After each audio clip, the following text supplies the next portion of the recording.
കോഴിക്കോട് കൊയിലാണ്ടിയിൽ നിന്നും എറണാകുളം ജില്ലയിലെ പറവൂർ മൂത്തകുന്നം സ്ട്രെച്ചിലേക്ക് എത്തിയാൽ ദേശീയപാതയുടെ നിർമ്മാണം പുരോഗമിക്കുകയാണ്. ഏകദേശം 2 വർഷം പിന്നിടുന്നു ഇവിടെ ഇങ്ങനെ സ്ഥലം ഏറ്റെടുത്ത് നിർമ്മാണം തുടങ്ങിയിട്ട്. പക്ഷേ ഇതിനകത്ത് ഏറ്റവും പ്രധാനപ്പെട്ട പ്രശ്നമെന്ന് പറയുന്നത് ഇവിടത്തുകാർക്ക്, അതായത് ഇവിടെയൊക്കെ ജനസാന്ദ്രത ഏറിയ പ്രദേശമാണ്. അപ്പോൾ ഇവിടെ പലയിടത്തും ഈ ഫ്ലൈ ഓവറുകൾ ആവശ്യപ്പെട്ട് ജനങ്ങളുടെ വലിയ പ്രതിഷേധങ്ങളുണ്ടായി. അങ്ങനെ ആ പ്രതിഷേധത്തെ തുടർന്ന് പലയിടത്തും പൊളിച്ചു മാറ്റി ഫ്ലൈ ഓവറുകൾ നിർമ്മിക്കേണ്ട ഒരു സാഹചര്യം ഉണ്ടായി. പല നിർമ്മാണങ്ങളും തെറ്റായ രീതിയിലാണ് പോണു എന്നതാണ് ഇവിടുത്തെ നാട്ടുകാരുടെയും മറ്റുമൊക്കെ പ്രധാന ആക്ഷേപം. നമുക്കിവിടെ അടിപ്പാതില്ല. പറവൂർക്ക് പോകണമെന്നുണ്ടെങ്കിൽ ഒരു 2 കിലോമീറ്റർ അപ്പുറത്ത് നിന്ന് മനമംഗലക്കേന്ന് തിരിഞ്ഞ് നമ്മൾ പറവൂർക്ക് പോകണം. അത് വലിയൊരു ബുദ്ധിമുട്ടാണ്. ശരിക്കും ഇവിടെ മുസ്ലിംസിൻ്റെ ഇതുള്ളതാണ്, പൈതൃക പദ്ധതി ഉള്ളതാണ്. അവിടെ പോലും നമുക്കൊരു അടിപ്പാതില്ല. ഈ റോഡും ആ റോഡും പട്ടണം റോഡൊക്കെ എന്ന് പറഞ്ഞു കഴിഞ്ഞാൽ ബസ് റൂട്ടുള്ള റോഡുകളാണ്. അവിടെ പോലും നമുക്ക് അടിപ്പാതകളില്ല. ജനങ്ങൾ ഭയങ്കര ഒരു ബുദ്ധിമുട്ട് അനുഭവിക്കുന്നുണ്ട് അതിൽ.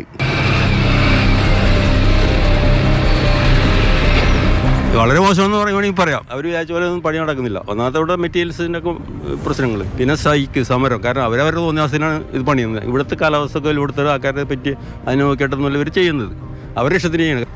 അത് ചെറുതാക്കി പണിത് അണ്ടർഗ്രൗണ്ടിൽ കൂടി ബോട്ട് പോലായിരുന്നു. പിന്നെ സമരം ചെയ്താണ് പൊക്കിയത്. നോക്കി പാലേ അവരുടെ ഇഷ്ടത്തിന് പണിയണത്.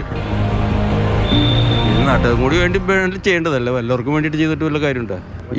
ഈ കൊല്ലം തീരേണ്ടത് തീരാൻ പോകില്ല. ഒരു മഴ ചെയ്ത് ചെളി പറഞ്ഞിട്ട് അതിലൊന്നും പോകാൻ പറ്റില്ല. അവിടെ അടച്ചാണ്. പക്ഷെ അവിടെ സമരം ചെയ്ത് അവർ മേടിച്ചു. പട്ടണം കവലക്ക. ഇനിയിപ്പോൾ നമ്മൾ ഫ്ലൈഓവർ വാങ്ങി. അപ്പോൾ നമ്മൾ അതിൻ്റെ അടി കൂടെ കഴിഞ്ഞ് വരേണ്ടി വരും. പറവൂർ മൂത്തകുന്നം ദേശീയപാത സ്ട്രെച്ച് നിർമ്മാണം നടത്തുന്നത് ഓറിയൻ്റൽ കമ്പനിയാണ്.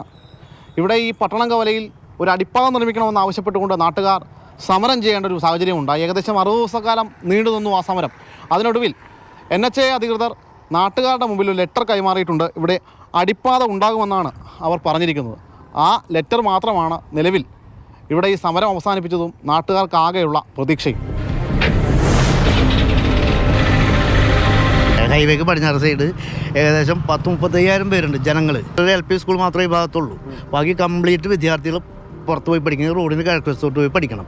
അതിനുള്ളത് മനമംഗലമൊക്കെ ഉള്ള ഒരു അണ്ടർപാസ്സാണ്. റഷ് ടൈമിന് കംപ്ലീറ്റ് അത് തിങ്ങിപ്പോവും. നമുക്ക് ഈ പട്ടണം കവല ഒരു അണ്ടർപാസ് വേണമെന്ന് പറഞ്ഞിട്ടുള്ള സമരമാണ്.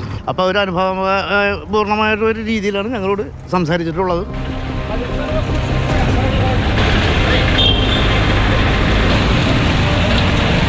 മെയിനായിട്ട് വെള്ളക്കെട്ട്, പിന്നെ പല സ്ഥലത്തും നടക്കാൻ പറ്റാത്തൊരവസ്ഥ, ചെളിയും ഇതൊക്കെ ആയിട്ട്. പിന്നെ ഇത് ശരിക്കും പറഞ്ഞു കഴിഞ്ഞാൽ നമുക്ക് ഇവിടെ പറ്റിയ ഒരു പാതയല്ല ഇത്.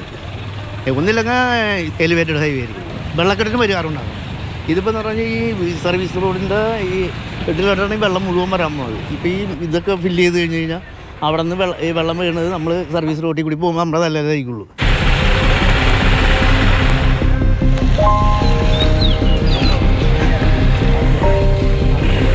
ദേശീയപാത നിർമ്മാണവുമായി ബന്ധപ്പെട്ട് അപാകതകൾ ഒരുപാടുണ്ട് നാട്ടുകാർക്ക് ചൂണ്ടിക്കാണിക്കാൻ. അടിപ്പാത ആവശ്യപ്പെട്ടുകൊണ്ടുള്ള സമരം വേറെയും. ഇതെല്ലാം അഭിമുഖീകരിച്ചുകൊണ്ടാണ് ജില്ലയിലെ ദേശീയപാത നിർമ്മാണം നടക്കുന്നത്.